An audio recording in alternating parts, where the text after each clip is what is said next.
Uh-oh, my own car is in the garage. That doesn't happen often unless she has a problem.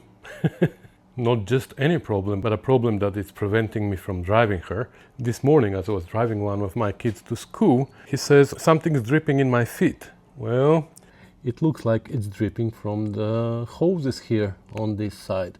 So, without further ado, let's start digging in, and hopefully it's these two hoses here and not the actual heater core, because that would be a serious problem. Okay, so I first came here in the engine bay to make sure that this is not leaking from here and then through the deck down, but it's not. And I pinched those hoses so I can undo them from inside if I have to. And came out here and removed this glove box support bar that goes from here to a hole over there and disconnected the big vent hoses. Luckily, it's not coming from inside. If the coolant was coming from inside here, that was going to be a problem, but it looks like it's coming from this little hose on this side. These hoses are new. I installed them last summer. I remember I had a problem here with this pipe, the lower one. I think it was rusted and I kind of ignored it, but now it looks like it's biting me in the butt. So I'm gonna disconnect these hoses from here. I'm gonna try to catch the coolant that's residual in the heater core. And I'll see if this is rusted. We're gonna have to kind of fix it or find another one. Unfortunately, I don't have another one, so we might need to fix this one somehow, like weld it or something. But let me not put the horse in front of the carriage, or the carriage in front of the horse, or jump ahead of myself, or whichever one you prefer. Okay, so this is what's going on. This is pretty bad.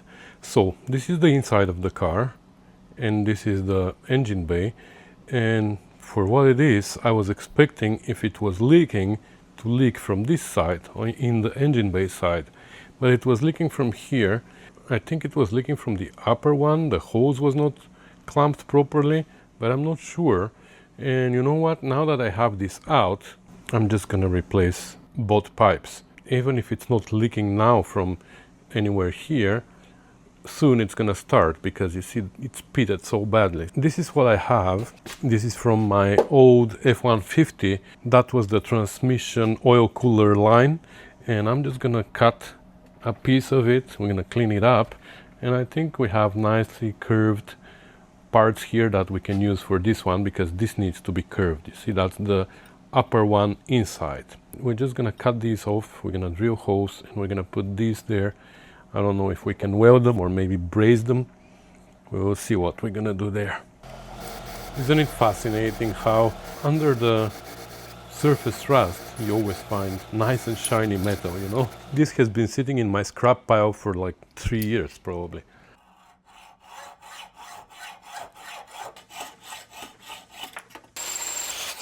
Looks like they have been brazed in place, so we might need to do the same. I'm pretty sure we can weld that with the MIG welder. We can just tuck it in a few places. But you know what? I have a TIG welder and I have TIG brazing rod, so we can braze it because it was brazed before. And to be honest, I'm not the best TIG welder. I'm not a TIG welder at all.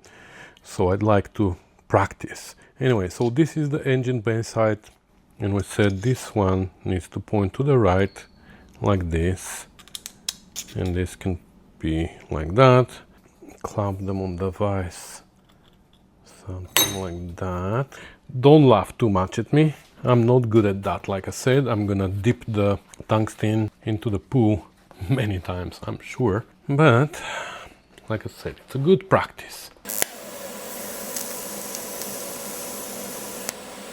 Not too bad. I tucked them in place, but you are in my way. I'm gonna have to rotate it somehow. But this is what's happening. Okay.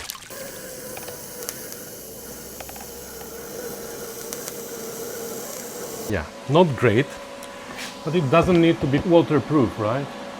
Okay, That's what we made. I'm gonna paint it now. I'm gonna tape the pipes, but I'm gonna paint the rest.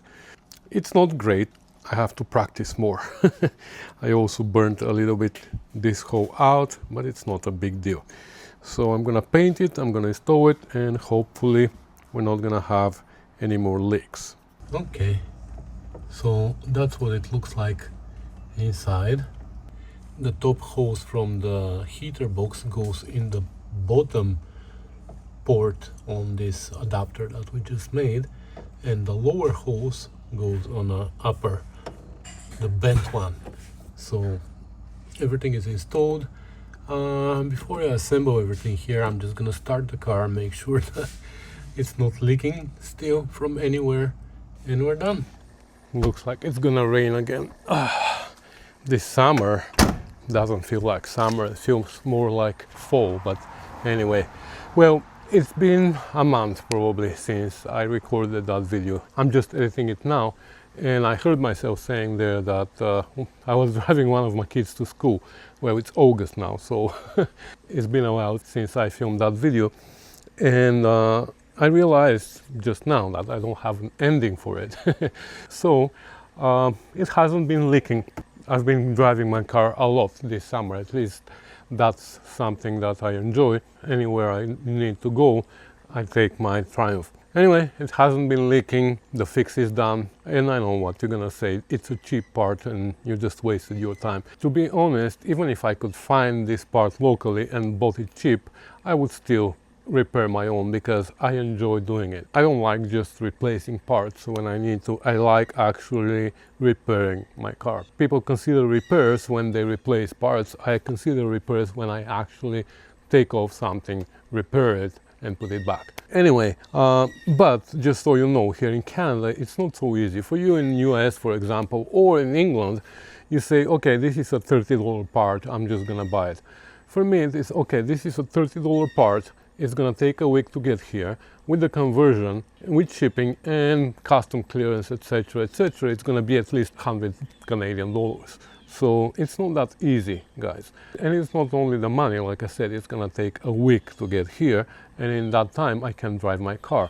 Where like this, 1 hour, and I was able to put my car back on the road and save myself 100 bucks. So anyways, that's why I repaired it. So that's gonna be everything for today.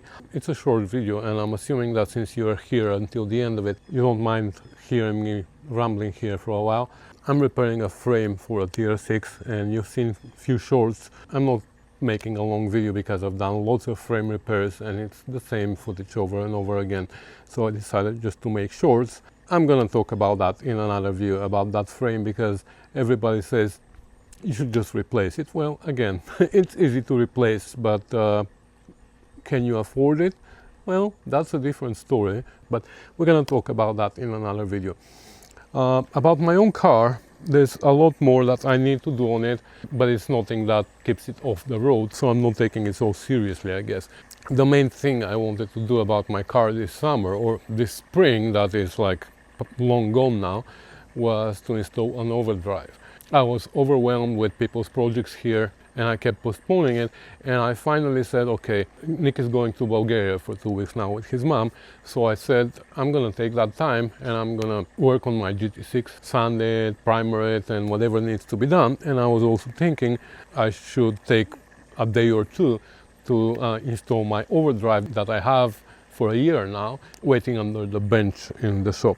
Well, of course, few people approached me and they wanted me to do some quite urgent stuff actually, and I couldn't say no. So I don't know how much of these 2 weeks is gonna remain for this car and my GT6, but as usual.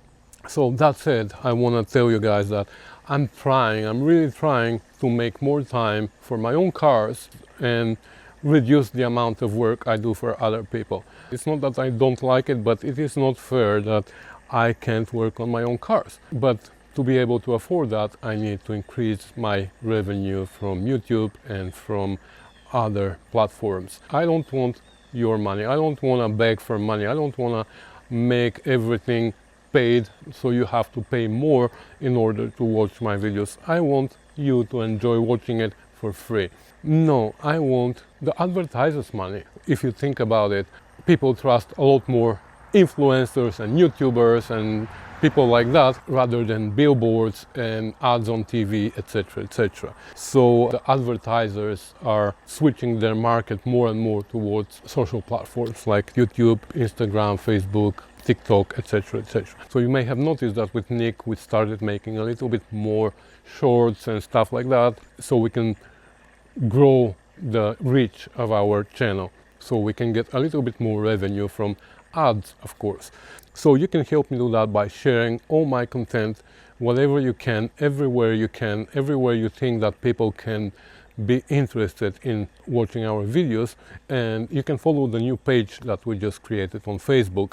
So group is one thing, the Facebook group where everybody can post and ask questions, and like this is our little community right up there, right? But I also created a Facebook page called Rusty Beauties. On that page, I believe only we as a business, Nick and I, can post, and I believe you can only comment there.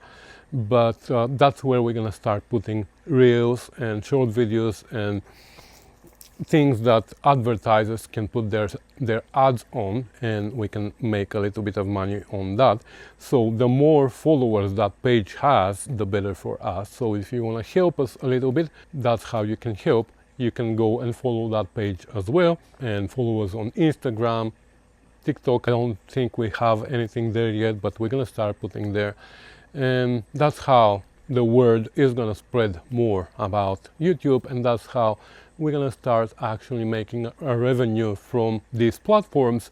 And then I'm not gonna have to be 100% of my time on other people's cars, and I can start doing what I'm doing but on my cars.